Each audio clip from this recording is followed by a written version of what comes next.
Olá pessoal, craques do microfone, olha só com quem estou aqui, a grande apresentadora, e ela foi a primeira narradora esportiva do rádio feminina, e ela vai contar pra gente a trajetória dela, como que se deu ela como apresentadora, foi parar no rádio esportivo, numa equipe esportiva feminina. Até os dias de hoje aí, tudo bem, Claudete? Tudo bem, Espina, prazer estar falando com vocês aí, com os craques do microfone. Então, a essa altura, quando eu fui para a Rádio Mulher, nos anos 70, eu já fazia rádio. Eu trabalhava nessa época, fazia TV, mas fazia rádio também. Eu trabalhava como jornalista que sou, repórter, na Rádio Bandeirantes. E a Rádio Bandeirantes tinha um estande no Salão da Criança, aqui em São Paulo. E esse estande era uma quadra poliesportiva. E eu fui... pediram, né, os diretores, para eu estar lá no Salão da Criança durante a tarde para poder dar entradas no rádio falando sobre a movimentação no estande da Band. E era um salão muito grande, assim como o Salão do Automóvel, né, a Fenite, que falava de moda, era muito conhecido esse Salão da Criança. Como eu ficava lá sem fazer nada, a tarde toda, e o interesse era chamar gente para o nosso estande, o estande da Bandeirantes, eu comecei a narrar, falei, quer saber de uma coisa, eu não estou fazendo nada aqui, vou narrar esses jogos aí. Eu narrava futebol de salão, né, porque era o que tinha lá numa quadra poliesportiva. Narrava vôlei de metida, que eu não sabia muito. Eu pegava o nome dos jogadores lá e ficava falando alto no microfone e ia chamando gente. Nessa mesma época, a família Montoro, que era a proprietária da Rádio Mulher aqui em São Paulo, ficou sabendo que tinha uma loirinha lá, metida narradora esportiva. E ele estava montando a primeira equipe de futebol feminino do mundo, não só do Brasil. E me convidou, e eu topei, porque eu sempre morei do lado do Morumbi ali, os meus pais viram colocar a pedra fundamental para a construção do estádio, sou São Paulino, talvez até por essa influência tão grande, e eu ia muito aos jogos, eu assistia com os meus irmãos, com os meus primos, a gente ia em 20 lá para a arquibancada do Morumbi para assistir jogos de São Paulo. Então eu entendi um pouco do riscado, né? E trabalhava em rádio, não tinha vergonha, aí eu tive uma semana para ensaiar, eu pegava um gravador, que naquela época era desse tamanho, ia lá, fui para o jogo de São Paulo. Primeiro eu treinei no futebol de botão, com os meus irmãos jogando e eu narrando, para ter o ritmo, né, que eu precisava para o rádio. E aí depois fui para o estádio, na arquibancada, o jogo rolando e eu lá, que nem uma doida, nem ligando para quem estava do meu lado. E assim eu entrei para essa equipe. Eu comecei como repórter de campo, a narradora era a Zuleide Ranieri, que já não está mais entre nós, mas era uma equipe só de mulheres. Quem puxava o fio, que naquela época tinha de microfone no estádio, a motorista, a comentarista, eram duas, a Juremiara, a Leila Silveira, tinha a Germana como repórter de campo, mas aí eles me deram pouquíssimo tempo, uma semana, 15 dias, e eu já comecei a narrar também.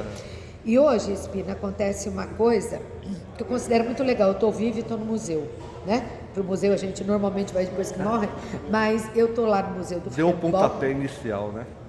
Exatamente, porque eu estou no Museu do Futebol, na parte que fala sobre o futebol feminino, a convite da Prefeitura e por indicação do escritor Marcelo Duarte, porque fiz parte dessa equipe. Eu conto a história da mulher jogando bola, eu conto a história da mulher no microfone, ou seja, eu conto a minha história. Certo.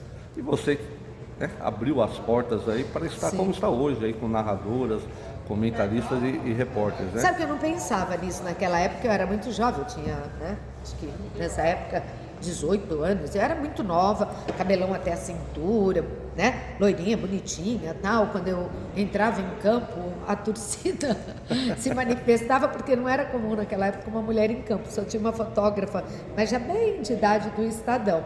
E aí eu fiquei meio assim, no início, os jogadores sempre me respeitaram muito, estranharam um pouco, mas se acostumaram e foram muito profissionais comigo. O Faustão era repórter de campo, meu Deus, Cândido Garcia, a gente tinha só fera. Eu falei, caramba, onde eu vim parar? Mas foi uma coisa que eu não tinha ideia naquele momento, proporção, né? da proporção que tomaria depois. E jogadores importantes também deram uma força, né? Apoiaram bastante, Sim, né? o Pelé principalmente, que quando terminou o futebol, porque era muito difícil conseguir patrocínio. Imagine, nós estamos falando de 70, né? 74. Se hoje a mulher ainda sofre tanto preconceito, imagine nessa época. Então, uns não acreditavam, mas uma coisa que eu notava, tem até trecho da minha narração na BBC de Londres, porque quem vinha de fora, nos Jogos do Brasil, que a gente encontrava, a imprensa ficava encantada com o que acontecia no Brasil. Mulheres falando sobre futebol, narrando, reportando. Mas eu não tinha assim, essa noção que abriria portas tão importantes. Mas o Pelé tinha, por exemplo, era um deles, não o único, mas um deles. Ele tinha a Rádio Clube de Santos, com o professor Mazei, lembra? Lembro. E ele queria levar por falta de patrocínio, na verdade, não deu para a família Montoro continuar com esse projeto inovador.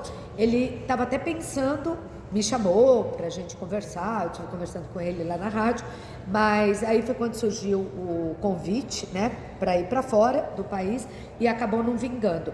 Mas ele foi uma pessoa que nos incentivou bastante. E você estudou rádio, né? Jornalismo para ser, né? Para participar tendo aquela noção mesmo de narradora, né? Eu sou jornalista. E você era apresentadora infantil, eu já era apresentadora infantil, mas eu já fazia reportagens na época, né? Como eu te falei. Rádios, né? Eu trabalhei na Globo, eu trabalhei na Rádio Globo, eu trabalhei na Rádio Bandeirantes muitos anos, eu trabalhei na Rádio Capital muitos anos, fiquei um tempo afastada, 5 anos da TV, só fazendo rádio, e depois em 80 que eu voltei, aí não parei mais com os programas femininos.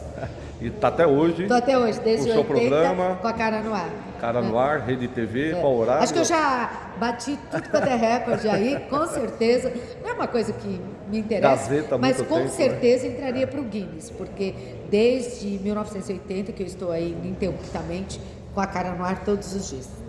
Manda um abraço aí, craques do microfone. Obrigado, viu, Claudete, por atender. Eu que agradeço, Espina, foi um prazer. As agendas deram certo, né? Segunda fria aqui em São Paulo. Beijo a todos os craques e eu ganhei um livro aí. Deixa eu agradecer. Não é? Deixa eu... Autografar. Hã? É para autografar. É só para autografar? É teu, eu não ganhei? Meu, né? Mas eu vou pedir, então, vou mandar. A gente vai mandar para você. Eu entendi que eu tinha ganho, eu estava todo feliz, mas mandar um abraço aqui que tem para, vários, para o Marcos Garcia.